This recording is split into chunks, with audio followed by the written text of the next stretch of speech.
কি হলো? তো হ্যালো গাইস, আশা করি তোমার সবাই অনেক ভালো আছো। আর আজকের ব্লগটা কিন্তু স্টার্ট করছি এখানে দাঁড়িয়ে, বিকজ আমি এখন যেহেতু কদিন শরীর আমার খুব খারাপ ছিল আর সুন্দরভাবে ভিডিও বানাতে পারিনি, সেজন্য আমি এখন রেডি হব, শাড়ি পরবো আর সুন্দর করে ছাদে গিয়ে সুন্দর সুন্দর দারুণ দারুণ রিলস বানাবো। আর সেই রিলসের বিটিএসগুলোকে নিয়ে ফেসবুকে পোস্ট করবো। তো চলো বেশি লেট না করে আগে আমি শাড়ি পরার দিকে যাবো। তো ঘরটা একটু টুকটাক যা আছে আমি তারপর করে পরিষ্কার করে দিই, সেটা দেখাবো না, বাট আসছি। ঘর কিন্তু মোটামুটি গুছিয়ে নিয়েছি আর একটা ছোট্ট চেন পরেছি, বিকজ আমার প্রচণ্ড পরিমাণে বেশি নজর লাগছে, তাই বেশি গয়না তো একেবারেই নয়, ছোট্ট একটা পুচকু মতো চেন পরেছি। আচ্ছা দেখো, ঘর কিন্তু পুরো পরিপাটি করে গোছানো। এবার শুধুমাত্র শাড়িটা পরবো। শাড়ি পরার জন্য আমি আমার যেই এটা পেটিকোট না, স্কার্ট পরে নিয়েছি, তারপর ব্রালেট পরে নিয়েছি। এগুলো সব মানে আলাদা আলাদা পরা যাবে, এরকম একটা ব্যাপার। যাই হোক, শাড়িটা এবারে পরবো, বাট কনসা দিক মে পড়না है आई डोंट नो। तो चलो हम लोग यहाँ से स्टार्ट कर देते हैं। আর আজকে কিন্তু আমাকে ভিডিও বানিয়ে দেওয়ার জন্য আমি কাউকে আপাতত পক্ষে এখনো খুঁজে পাইনি। ভাবলাম আমি রেডি হতে হতে তোমাদের সাথে গল্প করি, বাট ভিডিও বানিয়ে দেওয়ার লোক কিন্তু আমি আপাতত পক্ষে এখনো পাইনি। জানি না এই শাড়িটার সাথে এইটা কতটা মানাচ্ছে বা শাড়িটা কতটা ভালো লাগছে। আমি একটু সামনে চলে আসি, লাইটটাকে একটু আমার এইদিকে ঘুরিয়ে দিই। এদিকে একটা লাইট আছে, তো লাইটটা দিয়েই করছি।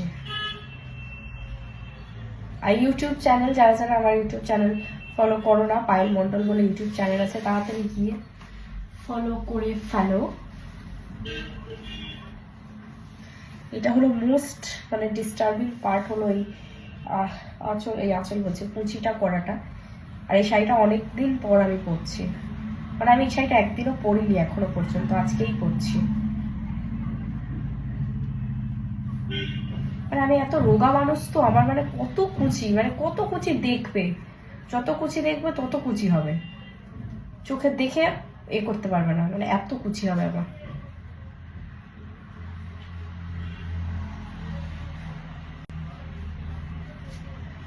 কি হলো?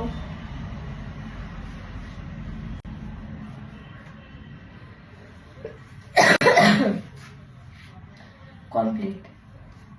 শাড়ি পরা কি কোনো বড় ব্যাপার? 2 সেকেন্ডের ব্যাপার। শাড়ি দেখি তো, আঁচল, হ্যাঁ আঁচল ঠিক আছে, একদম মাপের পারফেক্ট হয়েছে, পারফেক্ট মাপের হয়েছে। শাড়িটা আবার এরকম করে পরবো, কটা রিংস বানিয়ে নেবো সবার আগে, তারপর আমি গিয়ে করবো। দেখো, শাড়ি তো অনেক রকম ভাবেই পরা যায়, তবে এটাও একরকম ভাবে পরা যায় শাড়ি, ঠিক আছে? এটাও একরকম ভাবে পরা যায়, সুন্দর সুন্দর ভিডিও করা যায় এরকম ভাবে পরে। তো যেহেতু এগুলো মানে কি বলবো, একেবারে নরম শাড়ি, তোমরা যেই রকম ইচ্ছা করতে পারো, ঠিক আছে? এটা আমার যেহেতু নতুন শাড়ি, তাই আমার মনে হলো যে তোমাদেরকে আমি একটু দেখাই। তাহলে আমি প্রচুর শাড়ি পরি, প্রচুর নতুন নতুন শাড়ি আমার আছে, তোমাদের সাথে সেগুলো আমি শেয়ার করি না, বাট হ্যাঁ, তো আমাকে কমেন্ট করে কিন্তু অবশ্যই জানিও যে এই শাড়িটা পরে আমাকে কেমন দেখতে লাগছে। আশা করছি শাড়িটা পরে আমাকে খুবই সুন্দর মতো দেখতে লাগছে, এটা আমি আশা করছি, এটা আমি আশা করে বলছি, এটা কিন্তু আমি শিওর নই, এটা আমি আশা করে বলছি।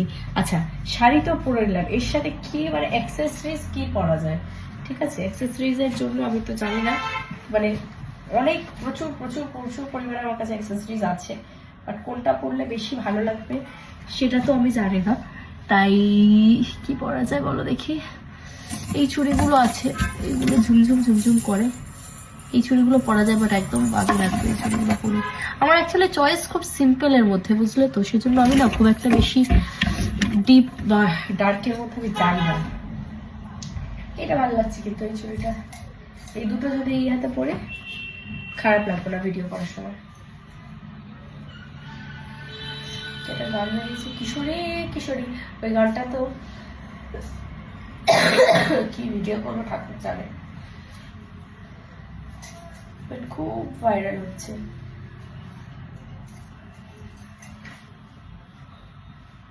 একটু ডান্সটা প্র্যাকটিস করতে হবে, বিকজ অনেকদিন হয়ে গেছে আমার শরীর খারাপ ছিল, ডান্স প্র্যাকটিস করা হয়নি, সুন্দর করে ডান্সও করা হয় না। চলো ঠিক আছে, আমি তো মোটামুটি পক্ষে রেডি, সুন্দর করে কটা রিলস বানাই আর দেখা হচ্ছে তোমাদের সাথে নেক্সট ব্লগে। অনেক অনেক ভালোবাসা দেওয়ার জন্য অনেক থ্যাংক ইউ। লাইক করতে, কমেন্ট করতে কিন্তু ভুলো না।